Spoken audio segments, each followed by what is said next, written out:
क्या आपने टमाटर के पौधे लगा रखे हैं और चाह रहे हैं कि गर्मियों में भी ये अच्छे से ग्रोथ करे, इसमें ढेरों मात्रा में फ्रूट बने और टमाटर की ढेर सारे आप हार्वेस्टिंग ले सकें। लेकिन हम सही समय और इसके ग्रोइंग सीजन का ध्यान न रखें तो अक्सर हमारे टमाटर के पौधे या तो बढ़ते नहीं हैं या फिर उसमें फूल और फल की संख्या भी कम मात्रा में आते हैं। तो आज के इस वीडियो में टमाटर के पौधे की पूरी जानकारी देने की कोशिश करूंगी कि किस प्रकार से टमाटर के पौधे ग्रो करें और इससे समर में भी अच्छी हार्वेस्टिंग ले सकें या फिर हर सीज़न में आप चाहें तो इससे आप अच्छी हार्वेस्टिंग ले सकें। तो बिना देरी करते हुए वीडियो की शुरुआत करती हूँ। वीडियो अच्छा लगे तो वीडियो को शेयर करना भी ना भूलें।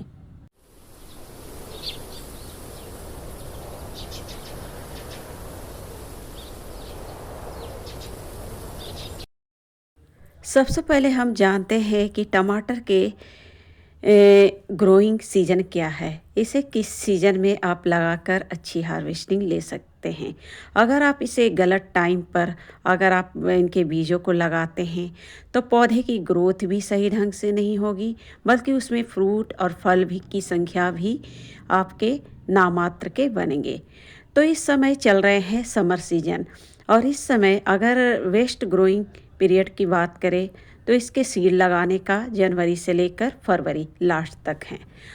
अगर ये 2 मंथ में आप बीज लगा लेते हैं तो मई तक आप इससे अच्छी हार्वेस्टिंग ले सकते हैं। फिर मई के बाद आप नए पौधे तैयार कर सकते हैं, क्योंकि इसके बाद अगर आप बीजों को लगाते हैं तो बीज अक्सर ख़राब हो जाते हैं और उसमें आप अच्छी हार्वेस्टिंग भी नहीं ले सकते हैं। क्योंकि गर्मी बढ़ रही है तो सही समय और सही टाइम का अगर आप ध्यान रखते हैं इनके बीजों को लगाने का तो आप समर में भी अच्छी हार्वेस्टिंग ले सकते हैं।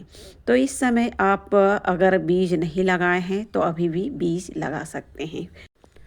टमाटर के पौधे ग्रो करने के लिए आप चाहें तो बाज़ार से आप इसके सीड खरीद सकते हैं या फिर घर के टमाटर से उनके बीजों को निकाल कर भी आप आसानी से ग्रो कर सकते हैं। अगर सीड से सबसे इजी से ग्रो करने वाले अगर पौधे हैं तो वो टमाटर के पौधे ही है। अगर इनके बीजों को पानी में घर के टमाटर के काट कर उनके बीजों को पानी में घोल कर मिट्टी में डाल भी दें तो 7 से 8 दिनों में नन्हे नन्हे पौधे आपको नज़र आएंगे। अक्सर किचन कंपोस्ट जब हम भरते हैं तो आप नोटिस करते होंगे अक्सर कुछ न कुछ टमाटर के पौधे आपको निकल आते हैं। तो इसके बीजों को उगाना बहुत ही इजी है। इस तरह से इनके बीजों को आप ग्रो कर लें। तो यहाँ पर देखिए किचन कंपोस्ट भरी थी, यहाँ पर भी एक नन्हे पौधे टमाटर के अपने आप ही ग्रो हो गए हैं और यहाँ पर भी देख सकते हैं। इसे मैं कोई लगाई नहीं थी, बस इसके कंपोस्ट में शायद कुछ बीज होंगे टमाटर के और अपने आप ही ग्रो हो गए हैं। और जितने सारे अभी मेरे गार्डन में टमाटर हैं वो घर के टमाटर, घर के बीजों को निकाल कर ही टमाटर के पौधे ग्रो की हूँ। एक मटर की फलियाँ में भी आप टमाटर के पौधे देख सकते हैं। और ये देखिए ये सभी टमाटर के पौधे मैं घर के टमाटर के बीजों को निकाल कर ही रेडी की हूँ। अब इसमें फूल भी आने शुरू हो गए हैं। उसके बाद आती है जब पौधे आपके थोड़े से आधा हाथ के हो जाए तो उसके लिए मिट्टी आप किस प्रकार से बनाते हैं। मैं हमेशा जो मिट्टी तैयार करती हूँ चाहे कोई भी पौधा लगाने के लिए, सबसे पहले हाफ ग्रो बैग को किचन कंपोस्ट से भरती हूँ। इस तरह से ग्रो बैग भर भर के मैं पहले से बना रखी हूँ। तो यहाँ पर कुछ इस तरह से आपको भर कर दिखा रही हूँ।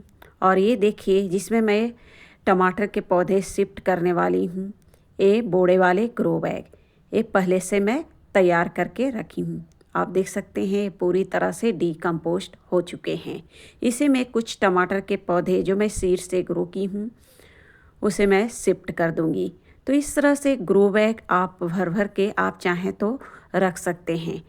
और पहले से अगर ग्रो बैग आपके तैयार रहते हैं तो अक्सर कोई भी पौधा लगाने में इजी होते हैं। और ये देखिए दूसरा ग्रो बैग भी मैं बोड़े से ग्रो बैग तैयार कर रखी हूँ। तो यहाँ पर ड्रम वाले ही कुछ पौधों को मैं शिफ्ट करूँगी, क्योंकि इसमें लगे हुए हैं 2 लौकी, ताकि लौकी को बढ़ने के लिए फर्टिलाइज़र ज़्यादा से ज़्यादा मिले। तो इस तरह से ज़्यादा प्लांट अगर रहेंगे तो ज़्यादा एनर्जी खींचेंगे। तो कुछ टमाटर के पौधों को जैसे जैसे मैं ग्रो बैग बना रही हूँ इस तरह से शिफ्ट कर दे रही हूँ। अगर आप मिट्टी बनाना चाहते हैं तो कुछ दिन पहले ही एक वीडियो डाली हूँ सॉइल मिक्स, किस प्रकार से ख़राब मिट्टी को आप उपजाऊ बना सकते हैं। उसी तरह की मिट्टी में आप टमाटर के पौधे को लगा सकते हैं। जब इतने साइज़ के आपके टमाटर के पौधे हो जाएं तो आप कोशिश करें 12 बाई 12 के ग्रो बैग में एक एक पौधों को लगा सकते हैं, ज़्यादा से ज़्यादा 2 पौधे। या फिर आपके ग्रो बैग थोड़े से बड़े हैं, 15 बाई 15 के हैं, तो उसमें से 5 से 6 पौधे आप शिफ्ट कर सकते हैं। इस तरह से जब पौधे आपके 1 मंथ के हो जाएं तो उसमें आपको पिंचिंग करनी है। पिंचिंग किस प्रकार से करनी है इसका फुल वीडियो मैं बना चुकी हूँ। उसके शकर को हटाना है, नीचे के जितने भी अनवांछित ब्रांच उगते हैं, मिट्टी से सटे हुए ब्रांच उगते हैं, उसे हटाना भी ज़रूरी है, ताकि आप ज़्यादा से ज़्यादा हार्वेस्टिंग ले सकें। फिर उसके बाद आपको 15-15 दिन के अंतराल पर आपको इसमें नीम खली, सरसों की खली, चूना, या फिर चूना आपके पास अवेलेबल नहीं है तो आप चौक का यूज भी कर सकते हैं। इस तरह से बदल बदल कर आपको फर्टिलाइज़र डालने की भी आवश्यकता पड़ती है। इस तरह से सीड लगाने से लेकर हार्वेस्टिंग तक आपको 60 से 70 दिन का टाइम लगते हैं, यानी कि 2 से 2.5 मंथ में आप टमाटर की हार्वेस्टिंग भी ले सकते हैं। आप टमाटर की एक और वैरायटी जो बिल्कुल छोटे साइज़ के चेरी टमाटर भी आप चाहें तो उगा सकते हैं। चेरी टमाटर में भी आपको अच्छी हार्वेस्टिंग देखी जाएगी, लेकिन टमाटर के साइज़ थोड़े से चेरी जैसे होंगे। तो आप उस टमाटर के बीज आप चाहें तो ऑनलाइन मंगा सकते हैं और चेरी टमाटर के पौधे आप ग्रो कर सकते हैं। जब टमाटर में फूल बनने लगे तो उस समय आपको खास ध्यान देनी है ताकि उनके फूल गिरे नहीं। उस समय पानी का ध्यान रखना है। इस समय समर सीज़न चल रही है तो हल्की नमी बना कर रखनी है। मिट्टी बिल्कुल सूखा नहीं होनी चाहिए।